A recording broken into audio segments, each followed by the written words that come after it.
Initiating System 1.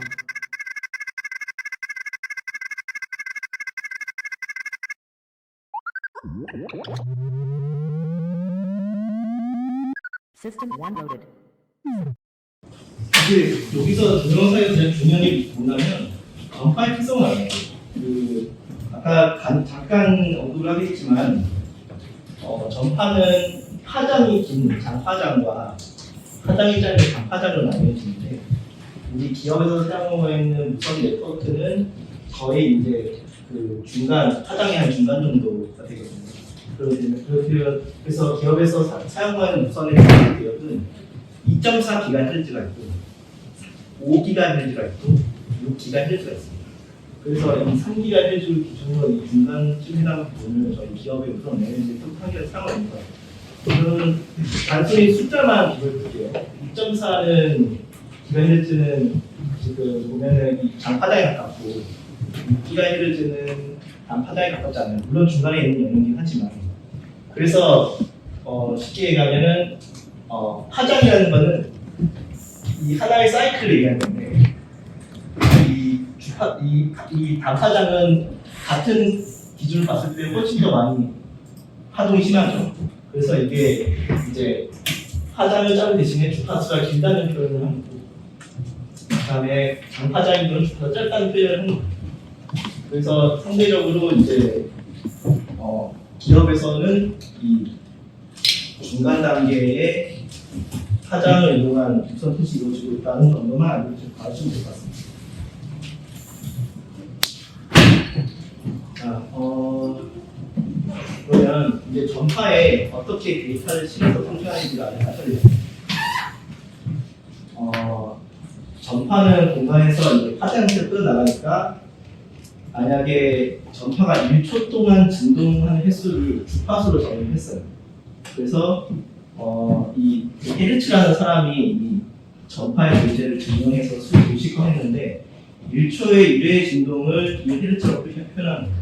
이렇게 한번 진다면 1헤르츠. 그러면 1kHz는 1초에 1000번 진동하는 거겠죠. 그러면 기업에서 사용하는 2.4, 5기가, 6기가 같은 되었을 때 1초에 2004, 진짜 엄청 2.4기가니까 한 2,400만 정도 되겠죠. 그러면 5천만, 6천 이렇게 진동하는 거예요. 그만큼 쉽게 해서 1초에 파장이 많으니까 그만큼 데이터를 더 많이 실을 수 있는 쉽게. 그래서 이제 여기서 이제 데이터를 전송한 방식은 이게 배워셔야지 않겠지만 보통 컴퓨터는 뭔가 일에 이걸 이루어져 있잖아요. 마찬가지로 문자열이든 이미지든 동영상이든 데이터를 실어 보낼 때 0과 1로 보내요. 단점 예를 좀 보여드리면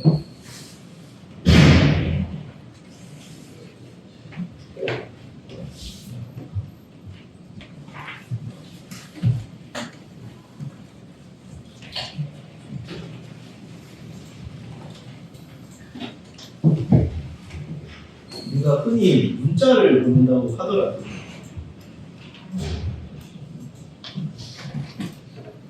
안녕하세요를 보내도 이렇게 많은 인디스가 표현됩니다. 안녕하세요를 보내도 이렇게 많은 인디스가 보내도 근데 하물며 이제 무선을 보내려면 단순히 테스트 보는 게 아니라 요즘은 무선을 통해서 코피 영상 보고 게임도 하시고 그러잖아요. 그러니까 엄청난 이진 뜻들이 많이 보이시는 거예요. 다시 돌아와서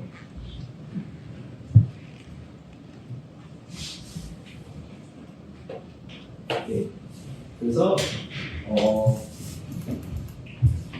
주파수 대역이라고 말하려면 4.5MHz, 2.4GHz, 28GHz, 직접부터 영역을 말하는 거고, 대역폭이라는 거는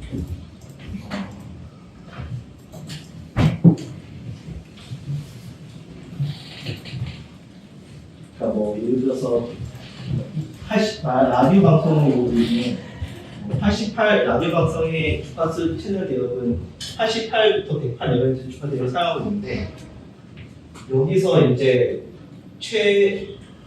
대역폭은 이제 최고 주파수와 최저폭 차이를 말했으니까 20MHz가 대역폭이 되는 거죠.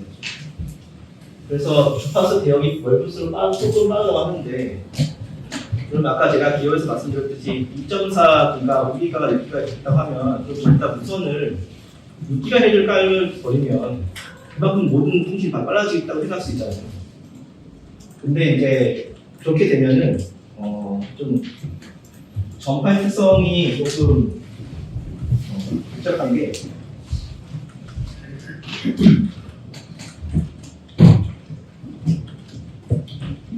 파장이 6기가는 2.4에 비해서 파장이 짧은 단파장이 하다 보니까 투과열이라든지 감쇄가 많이 되는 성질이 있습니다. 그리고 전달되는 이제 거리도 좀 짧고 반면에 이렇게 완만한 파장인 2.4GHz 같은 경우에는 좀 더 멀리 퍼지거나 간섭을 좀 뭐라고 해야 되나 좀 이렇게 장애물 있을 때 투과가 좀 잘 되는 성질이 있어요. 그래서 무조건 6기가만 딴다 하더라도 설계를 한다 하더라도 뭐 요 앞에 이제 이 무선 장비 설치했을 때 뒷사람이 접속이 안 되는 그런 문제가 발생할 수 있습니다. 그래서 이런 무선 설계는 적절하게 주파수를 활용해서 2.4, 5기가, 6GHz를 적절히 잘 사용해서 이제 설계해야 됩니다. 그 무선의 기술은 뭐 전파를 다 했지만 안테나 기술, 그다음에 변조, 프로토콜 보안 기술, 채널 다중화 채널 이런 기술로 인해서 점점 그 0과 1의 그 이진 데이터들을 좀 더 많이 실어서 보낼 수 있는 기술이 발전했어요. 특히 오늘 얘기하고자 하는 거는 저희가 무선 기술이 발달함에 따라서 그 국제 그 표준이 세워졌거든요. 와이파이라는 표준이 세워졌는데 그게 변조 기술이나 뭐 다중화 채널 이런 기술에 인해서 그 표준 기술이 제정되고 발전된 것을 일단 보는 거고 그 전에 변조에 대해서 말씀드리면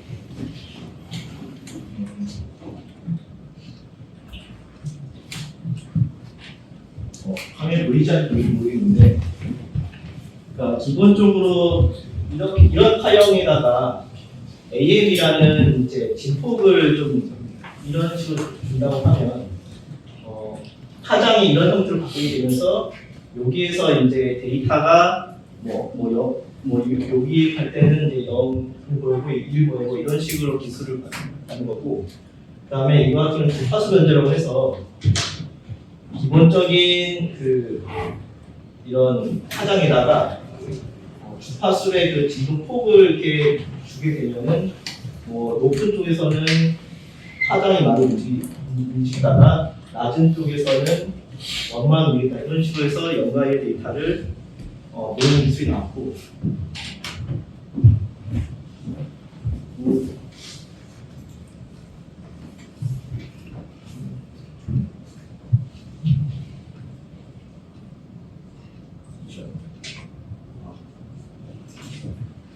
그리고 이제 PSK라는 이제 이상이라고 하는데 아래에 있을 때는 정상 파장, 위일 때는 역파장, 그러니까 파장을 더 뒤집어서 해서 위를 보낸다 이런 식으로 이런 기술이 나왔고 그 다음에 QPSK가 뭐냐면 이거는 이제 직사용한다면 쿼드라는 뜻인데 XY축 마이너스 XY축 위상을 바꿔서 데이터를 싣는 방법.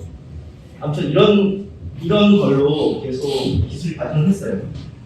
이진 데이터를 1초에 얼마만큼 보내냐에 따라서 이런 기술이 발전했는데 이 기술들은 사실 여러분 단계에서 저 기술들 가르치는 진짜 궁금하네요. 안테나 기술이라든지 그런 좀 더 이런 스탠다드를 개발하는 기술들은 좀 수학적인 요소도 많이 알아야 되고 그리고 이 무선 기술은 미국이 보통 주로 하다 보니까 아무래도 그 이제 개발하는 게 조금 좀 공부를 많이 해야겠죠. 그래서 이제 그 변조 방식이 이제 QAM이 나왔는데 이게 보일지 모르지만 그 진폭 변조와 이상 변조를 짝꿍시켜서 예를 들어서 이제 이걸 보면은 여기가 이제 진폭이 큰 거고 진폭이 낮은 거겠죠. 이렇게 했을 때 유형의 데이터 보내고 유형의 데이터 보내고 영역의 데이터 보내고 이런 식으로 QAM이 나왔고 나아가서는 16QAM, 24QAM 이렇게 발전하면서 지금 이제 최신 기술은 4096QAM이라는 기술이 나왔어요. 그래서 보시면 알겠지만 16QAM 같은 경우에는 1초에 이렇게 이제 4개죠. 영역 유형이 4개죠. 4개를 이렇게 동시에 쌓아줄 데이터 보낼 수 있는 기술이 나왔고 64QAM은 6개의 비트 단위를 한 번에 이렇게 많이 볼 수 있는 거고 잘 안 보이시겠지만 4096 같은 거의 점이 안 보일 정도로 1초에 그 12비트의 데이터들을 이게 다 점인데 잘 안 보이실 거예요. 너무 많아서 이렇게 이 수많은 이제 이진코 데이터들을 보내는 거예요. 이 변조 기술에 의해서. 그래서 일단은 변조 기술이 많이 발전해서 와이파이 그런 스탠다드가 많이 바뀌었고 그걸 인해서 우리가 고속 데이터 전송까지 가능했다는 정도만 해주지만 그러면 우리가 유선 네트워크도 있고 유선 네트워크 있잖아요. 그게 이제 좀 먼저 좀 비교를 해볼까 해요. 유선 네트워크는 통신할 때 그 케이블로 전송 매체 케이블이잖아요. 그러니까 예를 들어서 지금 바닥에 PC에 아마 케이블이 다 연결되어 있을 텐데 그 케이블들이 어떤 특정한 그 스위치가 연결되고 거기에서 접속한 데이터들이 이제 정기적 신호를 위해서 통신하는 문제라고 하면 유선 네트워크는 정확하게 통신하고 유선은 일단 설치가 복잡하죠. 케이블도 끌어야 되고 바닥 분석도 해야 되고 설치해야 되고 하는데 유선 네트워크는 설치가 간단하고 이동성이 지는데 예를 들어서 우리가 미팅을 간다고 했을 때 우리가 이제 그 무선 랜카드가 없는 PC 같은 경우에는 랜선을 찾아서 다녀야 되잖아요. 그러니까 이게 랜선에 찾아야 될 랜선이 있는 위치에 가서 이제 작업을 해야 되니까 아무래도 이동성이 제약이 되는 거죠. 무선 장비 같은 경우에는 예를 들어서 이제 전파가 방사되는 곳이라고 미친 곳이라고 하면 통신이 다 되는 거예요. 그러니까 이동성이 되는 거죠. 속도의 안정성 측면에서는 일반적으로 유선이 안정적이긴 해요. 왜냐하면 이따가 통신 방식에 대해서 아까 설명드렸는데 일단 케이블이 끊기지 않는 이상은 그냥 고정적인 속도가 되는 반면에 무선 같은 경우는 환경적인 요인, 아까 제가 간섭이 생긴다던가 장애물이 있다고 하면은 투과가 안 되기도 하고 서비스가 멀리 미치는 그런 제약이 있다고 했잖아요. 그 환경적인 요인이 좀 크다. 보안 장비 같은 거 봤을 때는 유선에 대한 보안 장비는 방화벽도 있고 IPS 장비도 있고 여러 가지 보안 장비가 있는데 유선은 상대적으로 그 보안 솔루션 수단이 몇 개 없습니다. 그래서 이런저런 이유 때문에 사실 유선이 좋다고 얘기를 딱 봐도 유선이 좋다고 하는데 근데 지금은 이제 많이 이제 모든 기업 환경이 유선 네트워크 환경에서 유선 네트워크 환경을 바꾸고 있는 추세예요. 왜냐하면은 유연성과 이동성 때문에 이제 회사를 나중에 이상하시게 되면은 여러분한테 지금 때는 회사에 없는 노트북들이 데스크탑이 아니에요. 노트북이 있는 보통. 그리고 부서 간 이제 회의도 많이 하실 거고. 근데 그럴 때마다 데스크탑 들고 랜선 찾아서 꽂고 그러면 되게 별거 번거로우시잖아요.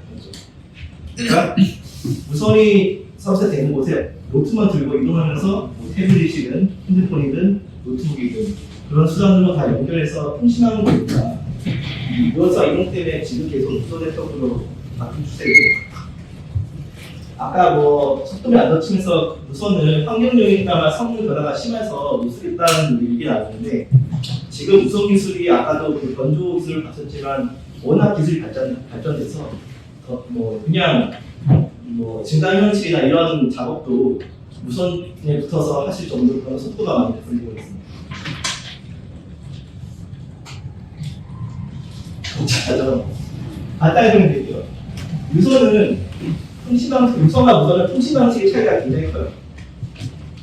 유선은 그러니까 전이중 방식, 풀 디플레스라고 하는데 랜선을 꽂으면 송신과 수신의 경로가 달라요. 그러다 보니까 동시에 송수신이 이루어지는 장비라서 예를 들어서 뭐 그러니까 1기가급 제거하는 포트에 연결하면 거의 1기가 정도 속도가 나와요. 근데 그리고 송신 채널과 수신이 분리되어 있어서 데이터 보고할 때 충돌이 발생하지 않습니다. 무선은 충돌 회피 방식이라는 CSMA/C라는 게 있는데 왜 이러냐? 전파가 공공재이기 때문에 우리가 전파가 공유를 보고 있지만 이거에 뭐 자원이라는 거 설명하면 되게 제한적이에요. 누구나 이 전파를 쓸 수 있지만 막 다 쓸 수가 없다. 그래서 이 전파를 이용해서 통신할 때는 서로 눈치를 봐야 되는 그런 게 있습니다. 근데 이게 계속 눈치만 보다가 통신도 안 이루어지고 계속 대기만 하는 상황이다 보니까 무선의 기술에서 어떤 티켓을 필요해요. 뭐 은행 같은 걸 예를 들자면 은행 창구에 가서 번호표를 뽑잖아요. 근데 번호표를 먼저 뽑는 사람들이 통신 원천이 그것도 아니에요. 쉽게 얘기해서 물을 몰려있는 상태에서 번호표가 랜덤으로 보여야 됩니다. 그러니까 운 좋은 사람들이 1번 뽑으면 1번으로 통신되는 거죠. 운 나쁜 사람들은 뭐 나중에 끝번을 돌봐서 그 나중에 이루어지는 그런 방식을 취하고 있어요. 이게 그 이메일 시간 백오프 타임이라고 하는데 무선 통신은 이런 백오프 타임 때문에 랜덤하게 조이다 보니까 결국 무선 수리기가 먼저 백오프 타임이 짧은 사람이 통신을 하는 구조입니다. 그래서 뭐 아무리 그 6기가급 케이블 연결했다 하더라도 무선은 상대적으로 이런 서로 그 충돌 회피 방식에 의해서 속도가 100% 나오지 않아요. 업계에서는 보통 이제 뭐 물리적인 리스크가 6.3GHz 속도를 제공하는 무선을 본다 하더라도 최대 설정을 한다고 했을 때 4, 5%지 않습니다. 그런 차이가 있다는 걸 좀 아셨으면 좋겠습니다.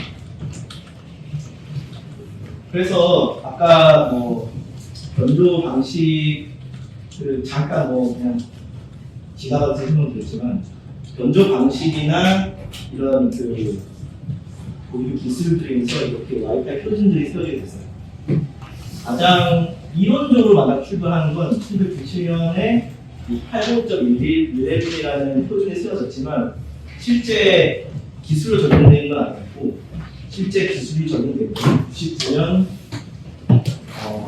80.11AP가 나왔을 때 그때 2.4GHz 주파수와 채널과 5GHz 주파수를 실제 서비스 기업을 위해서 할 수 있게끔 표준이 지정되었어요. 그때부터 무선 통신이 출발점이었고 국내에서 무선에 가장 활성화하게 된 부분 와이파이 포라고 칭하는 802.11 N이 나왔을 때부터 이제 기업에서 무선을 많이 쓰기 시작했습니다. 왜냐하면 최대 속도가 11메가, 13메가인데 아까 그 충돌 회피 방식 때문에 속도가 많이 떨어졌잖아요.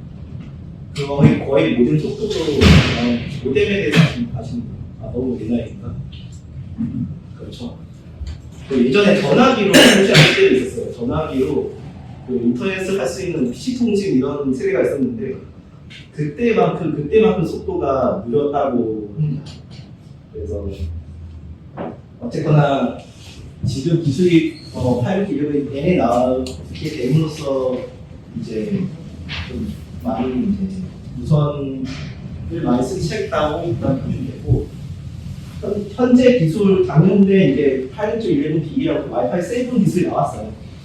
나왔는데 그것도 비교해보면 여기는 600Mbps인데 여기는 46Mbps 엄청난 차이죠. 엄청난 차이로 발전했다. 예, 일단은 이건 많이 발전했으니까 다시 제가 설명해 드릴게요. 그래서 시중에 현재 기업에서 가장 많이 쓰는 무선 프로토콜은 와이파이 6가 2가 가장 많이 쓰고 있고요. 지금 뭐 변조 방식은 1024QAM 해가지고 그 속도는 거의 9.2기가로 나온다고 하네요. 링크 스피드만 기준으로. 실제로 근데 9.6이 나올까요? 그러면 어느 정도 나온다고 생각하세요? 우선 최대 속도 9.6이 쓴다고 했을 때.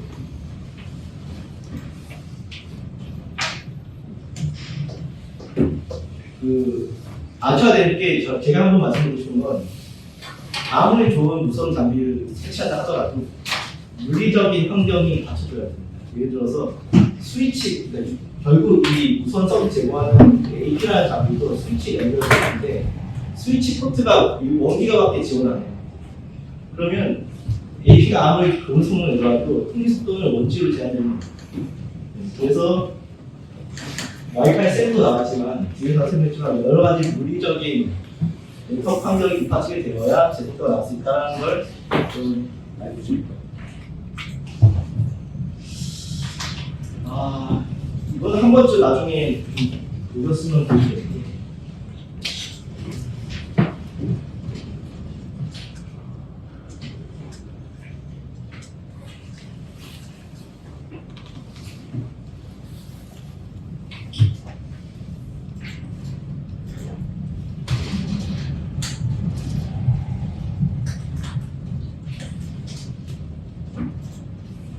이게 아프실 거예요. 이게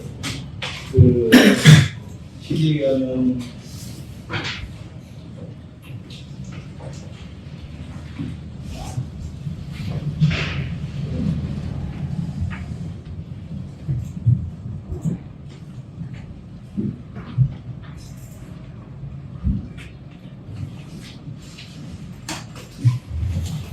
변조 방식과 변조 방식에 따라서 이제 속도표라고 보시면 돼요. 속도표.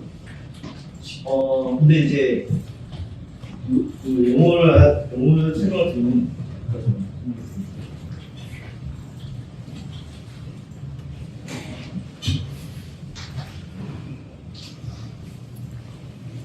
네. 이 변조 방식과 그다음에 공간 스트레스는 이제 안테나 수를 하면 되는데 무선장비 안테나 수 그리고 이 HT, VHT라고 있는데 이게 이제 와이파이 등급입니다. 이 등급에 따라서 가장 최고 속도를 내는 건 이 정도 거의 66쪽에 나오고 네, 그렇게 나온다고 보시면 돼요. 그래서 이 표는 MCS index.net이라는 표인데 그냥 URL에서 MCS index.net을 치면 보실 수 있어요. 그래서 이게 HT를 얘기하는 거는 HT는 그 802.11n에 대한 등급표고 그리고 VHT는 와이파이 5 그 802.11h에 대한 표고 그다음에 HA는 와이파이 6, 6E에 대한 표고 EHT 등급은 와이파이 7에 대한 등급입니다. 그래서 이 표를 한번 나중에 주시대에서 보시면 제일 낮은 속도부터 제일 높은 속도까지 비교해주시면 엄청난 차이가 있으실 거예요.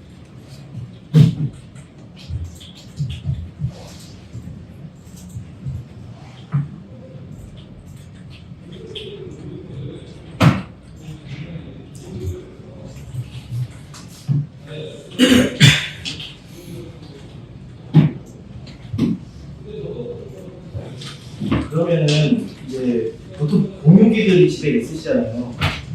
그러면은 기업에서 공유기를 여러 개 두면은 기업에 있는 무선 담당 관리자가 하나씩 공유기를 접속하셔서 세팅을 해야 됩니다.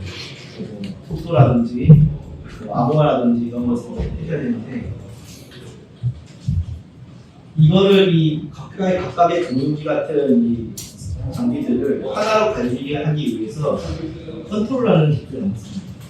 그래서 우선 기업형 무선랜에 대한 문제를 보면 AP, 그러니까 무선 접속점 이렇게 생각하거든요. 여기에 이제 안테나랑 그런 이제 이렇게 주파수를 전파를 발생할 수 있는 장치들이 설계 안에 내장되어 있고, 이게 천장이나 벽면에 설치가 돼서 서비스를 방사하는 거고, 이것들을 관리하기 위해서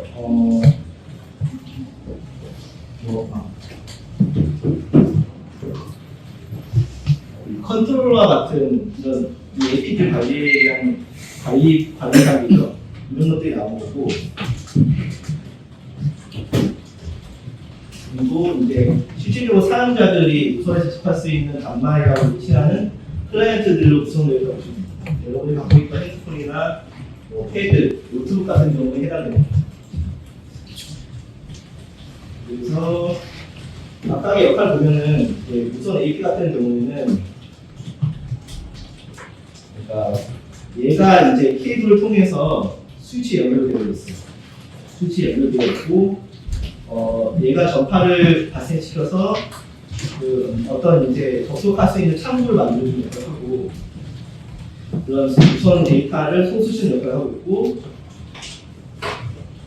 단말들은 당연히 무선을 접속해서 인터넷 통신하는 연구를 할 거고, 여기와 컨트롤러는 이러한 장비들을 하나의 화면에서 관리할 수 있게끔 만들어주는 역할을 하고, 그래서 이 컨트롤러에서 이제 보안 정책이라든지 이런 것, 아니면 이제 무선 채널이라든지 속도라든지 이런 것들을 설정해서 이 서비스 하게끔 중앙에서 관리하고 그 기능을 배포한다고 하는 역할을 하고 있습니다. 그럼 기업 관리 입장에서는 개개인의 AP를 하나씩 관리 안 해도 이 컨트롤러 하나가 접속한 상태라고 하면 모든 이제 무선 장비를 제어할 수가 있는 거죠.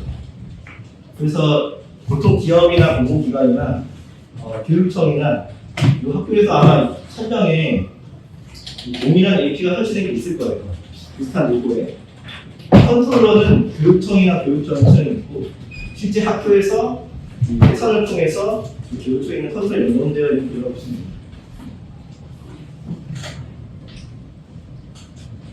그래서 이제 우리나라 얘기를 되면은 집에서 다들 무선 쓰시니까 핸드폰이나 노트북에 보시면 무선 접속할 수 있는 아이디 값들이 보이시잖아요.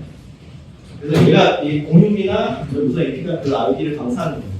접속할 수 있는 창구. 그러면 여러분들 단말에서는 이제 딱 물렁을 꽂고 무선을 어떤 게 무선 접속할 것인지 선택을 하시게 되는 거죠. 그래서 SSID를 좀 보고, 그 다음에 누르시게 되면은 보통 여러분들이 집에서 설정하실 거면은 이 암호화가 안 걸려 있으시거나 패스워드를 넣게끔 설정되어 있으시거든요. 그것 또한 공유기에서 설정할 수 있는 것들이고, 나아가서는 이제 패스워드 방식이 아니고 사용자 식별 또는 데이터 암호화를 위해서 보안 솔루션을 연동되는데, 그래서 인증서 연동되면 이 무선에 접했을 때 패스워드를 입력하는 창이 아니라 아이디랑 패스워드를 입력하는 창이 뜰 겁니다. 저렇게 해서 한 거고. 그래서 접속 패스워드도 맞게 넣고 이제 인증을 성공이 되면은 이제 연결되는 거죠. 그럼 연결했을 때 AP는 클라이언트 정보와 데이터 정보, 클라이언트 정보를 이 컨트롤러에서 역할을 하고, 단말에 대해서 상태 모니터를 할 수 있습니다. 그러니까 예를 들어서 어떤 만약에 무선을 분석하면은 이 단말 목록에서 어떤 핸드폰들, 어떤 장비들이 붙어 있는지 정도 확인할 수 있고, 어떤 채널 붙어 있는지, 그리고 그 상태, 접속 상태가 폰 상태 양호한지 양호하지 않은지에 대해서 컨트롤에서 확인할 수가 있습니다. 그래서 이제 통신을 되면 이게 이제 스위치를 통해서 인터넷에 나가는 구조로 된다고 보시면 됩니다.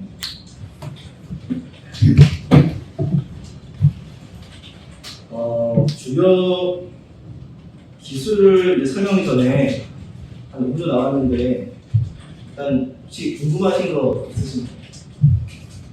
어차피 곧 쉬는 시간이니까 중간에 한번 좀 텀을 쉬고, 그냥 집에서 예를 들어서 무선 썼을 때 뭐 늦었다든지 뭐 그런 왜 늦는지 궁금하신 게 있으시면 있을까요?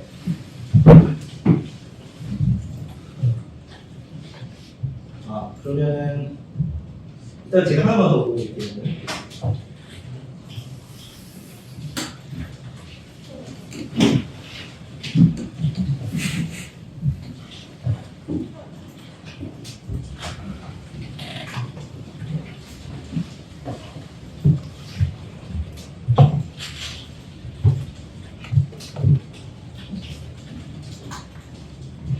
이게 뭐냐면 그 언어라이저라는 프로그램인데 안드로이드 핸드폰에서도 이렇게 개발자 모드에서 볼 수 있는 화면이에요. 쉽게 해서 주변에 무선 채널을 스캔하는 장면이에요. 지금 제가